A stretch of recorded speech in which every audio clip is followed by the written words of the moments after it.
Bonjour à tous et bienvenue dans notre boutique Fine Spirits située au carrefour de l'Odéon dans le 6e arrondissement de Paris. Je m'appelle Diego, je suis expert produit à la Maison du Whisky et aujourd'hui nous allons parcourir ensemble l'univers du gin, ce fameux spiritueux à base de genièvre. Bien que souvent élaboré à partir d'ingrédients classiques tels que la cardamome, la cannelle, les zestes d'agrumes ou même la racine d'angélique, les producteurs de gin aiment nous surprendre tels de grands chefs avec des ingrédients plus originaux. Mais comment s'y retrouver dans une telle offre? Pas de panique. En plus de Monkey 47 que Célia vous a déjà présenté dans une de nos vidéos, voici une petite sélection qui ne vous décevra pas. Commençons tout d'abord par un gin français. Et oui, vous m'avez bien entendu, j'ai dit français. Car même si on pense toujours à nos amis britanniques lorsque l'on parle de gin, ils n'en ont pas le monopole. Ainsi, Alexandre Cabriel de la maison Ferrand a lancé dans les années 90 son propre London Dry, c'est le gin Citadel. Distillé à cognac, ce gin compte pas moins de 19 aromates différents, dont le fenouil, le cumin ou la graine de paradis.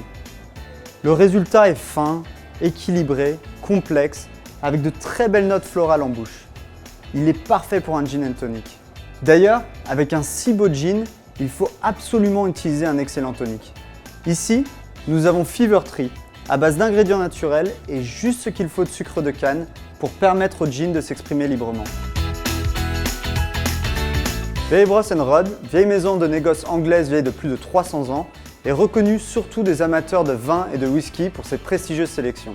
Le nom de son gin, London No. 3, fait référence à l'adresse de son siège historique, situé au numéro 3 de la rue Saint-James à Londres, et qui a été fondé en 1698. Élaboré dans l'une des plus vieilles distilleries de Hollande, qui est le pays d'origine du Genever, l'ancêtre du gin, il est composé de seulement 6 aromates. Il présente des notes marquées d'agrumes. Au final, le citron et l'orange se marient parfaitement pour un résultat puissant et frais. Une expression idéale pour un dry martini. Plus récemment, en 2011, une toute petite distillerie a vu le jour en plein centre de Londres, à Battersea, de London Distillery Company. Son gin, Dodds, est le résultat d'une minuscule production, parfaitement maîtrisée, qui lui permet d'extraire les arômes délicats d'ingrédients inhabituels que sont la cardamome noire, la feuille de laurier et la feuille de framboisier. Ce gin, embouteillé à près de 50 degrés, est superbe de complexité, avec des notes florales, de pin et d'épices douces. À la fin du 19e siècle, l'Empire britannique est à la pointe du commerce international grâce à ses nombreuses colonies.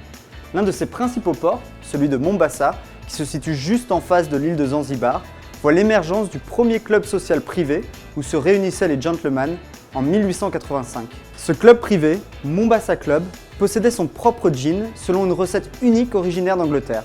Magnifiquement classique, l'expression de genièvre est superbe et parfaitement équilibrée grâce à l'apport de la graine de coriandre, du cumin, de la racine d'angélique et des clous de girofle.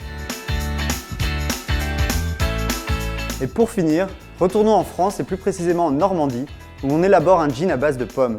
Quoi de plus normal après tout quand on s'appelle Christian Drouin et qu'on est surtout réputé pour la qualité de son calvados. Le gin de Christian Drouin est ainsi élaboré à partir de pommes à cidre, dans une recette extrêmement originale où on retrouve également du gingembre et de la pétale de rose. Ici, chaque aromate est distillé séparément, puis finalement assemblé afin de trouver un parfait équilibre. Le gin de Christian Drouin est une eau de vie à part que j'aime personnellement déguster pure sans l'ajout habituel de tonic. Merci beaucoup de m'avoir suivi dans ce parcours autour du gin. Cette catégorie n'arrête pas d'innover et je parie qu'on va bientôt se retrouver dans une nouvelle vidéo. À bientôt!